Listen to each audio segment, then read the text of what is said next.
Bonjour à tous.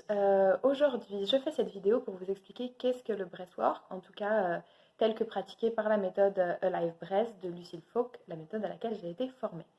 Euh, la respiration, c'est quelque chose qui est primordial dans notre vie. C'est la première chose qu'on fait quand on arrive sur Terre et c'est aussi la dernière chose qu'on fait. Et souvent, entre ces deux respirations, on garde plus ou moins contact avec la manière dont on respire. Parfois, si vous avez pratiqué les pranayamas en yoga, ou si vous avez fait de la méditation, on vous a invité à apporter cette attention sur votre souffle. Mais bien souvent, au quotidien, on zappe un peu, on est trop occupé. Sauf que ce souffle, la respiration, c'est ce qui permet en fait d'apporter l'oxygène à travers le sang dans les cellules de notre corps. Et autant, pour ceux qui ont l'habitude de jeûner, on peut passer quelques jours sans manger, on peut passer quelques heures sans boire, mais respirer, à part si vous faites de l'apnée à très haut niveau, c'est quelque chose qui est impossible pour le corps d'arrêter de respirer. La respiration, elle va permettre plusieurs choses. Déjà, elle va jouer sur tout l'aspect physique de notre corps, mais aussi l'aspect émotionnel. D'un point de vue chimique, au niveau du cerveau, la respiration, c'est ce qui va permettre de switcher entre le système nerveux sympathique et le système nerveux parasympathique. Il y en a un qui agit quand on est en état de stress et l'autre qui agit en état de relaxation. Pourquoi la respiration elle vient impacter là-dedans? C'est que si on se met à observer de quelle manière on respire quand on est détendu, quand on est en état de joie, en état de repos, alors si dans notre vie on vit un moment de l'anxiété, de la peur, du stress, eh bien en jouant avec notre respiration, on va pouvoir aider le corps à revenir au niveau du système nerveux dans cet état d'apaisement. Ça, c'est une première étape. La deuxième étape au niveau émotionnel, c'est que dès que vous vivez un choc, un trauma, souvent on ne s'en rend pas compte, mais on retient notre respiration. Et ça vient créer des nœuds, ça vient créer des blocages dans le corps, des blocages émotionnels, des blocages énergétiques. En respirant de manière connectée, je vous expliquerai la technique dans une autre vidéo, en respirant de manière connectée, on vient remettre du mouvement dans tout ça. On vient remettre l'énergie en circulation. Et ça va faire remonter à la surface des émotions qui ont été enterrées, qui n'ont été pas vécues. Ça va les faire remonter à la surface parce qu'elles ont besoin d'être vues pour être libérées. Ça va faire aussi remonter des mémoires, des traumas, des blessures. Mais il ne faut pas s'inquiéter qu'elles remontent, parce qu'en fait la respiration, en plus de les faire remonter, va aider à les libérer, à les faire sortir. Une fois qu'elles ont été vécues, une fois que les larmes ont coulé, que les rires sont venus, que les cris sont sortis, l'émotion, hop, elle va venir se déposer à côté de nous et on ne va plus la vivre comme quelque chose de lourd, d'encombrant, d'entravant.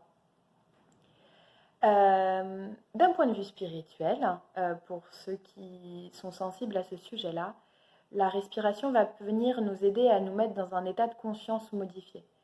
Ça va permettre quoi? Un état de conscience modifié. Le but, c'est, on n'a pas pris des drogues quand on respire, c'est juste d'utiliser notre souffle, mais notre cerveau va avoir une clarté d'esprit. Ça va nous permettre de voir une situation qui peut-être nous bloque au quotidien ou on n'arrive pas à trouver la solution. C'est le serpent qui se mord la queue. Eh bien, en étant dans ce processus de respiration, parfois on a des décisions qui nous viennent, qui sont limpides, des messages. On voit les choses d'un autre point de vue. On peut avoir des visions aussi. Donc voilà, ça c'est un petit échantillon de tous les avantages en fait du breathwork. Et puis même quand on a l'impression qu'il ne se passe rien pendant une séance de breathwork, en fait c'est une heure précieuse qu'on s'est accordée dans la semaine pour être à l'écoute de notre corps et pour laisser la place à notre respiration. Et ça, on peut appeler ça de la méditation dynamique, c'est déjà un cadeau énorme au quotidien. Parfois, on n'a pas besoin de savoir qu'est-ce qui se fait comme travail. Le travail, il se fait en arrière-scène, mais les choses, elles bougent tout le temps, parce que tout est juste. Je vais vous expliquer un petit peu qu'est-ce qui peut se passer pendant une séance de breathwork. C'est pas pour vous faire peur, c'est surtout pas pour créer des attentes. Toute expérience est juste. C'est juste pour que vous ayez conscience, quand les choses arrivent, des moyens que vous avez pour naviguer avec, pour ne pas paniquer. Je vais commencer par celle qui peut paraître la plus impressionnante, mais qui est totalement bénigne, c'est ce qu'on appelle la tétanie. La tétanie, quand c'est dans les mains, ça peut faire un peu des pinces de crabe. C'est nos muscles qui se contractent, indépendamment de notre volonté. Personne ne reste bloqué dans un état de tétanie après le breathwork, je vous rassure, ça ne m'est jamais arrivé. Mais ça peut être un peu impressionnant, un petit peu douloureux, et c'est dû à plusieurs choses. La première, c'est que d'un point de vue physique, on va hyper oxygéner notre corps. Et nos muscles, ils n'ont pas toujours l'habitude de ça. Donc, ça peut les faire se contracter. Donc, ce qui peut arriver aussi avec la tétanie, si on va plutôt explorer le chemin émotionnel, c'est que notre corps, il peut bloquer en fait. Il a ses mécanismes de protection et quand il n'a pas envie d'explorer un chemin, eh ben, il peut se mettre en résistance. Et dans ces moments-là, moi, ce que je vous inviterai à faire, c'est de jouer avec le rythme de votre respiration. Ralentir, bien relâcher sur l'expiration, apporter de la douceur. Vous pouvez aussi bouger vos mains, bouger vos bras, remettre du mouvement là où vous sentez que les muscles se contractent.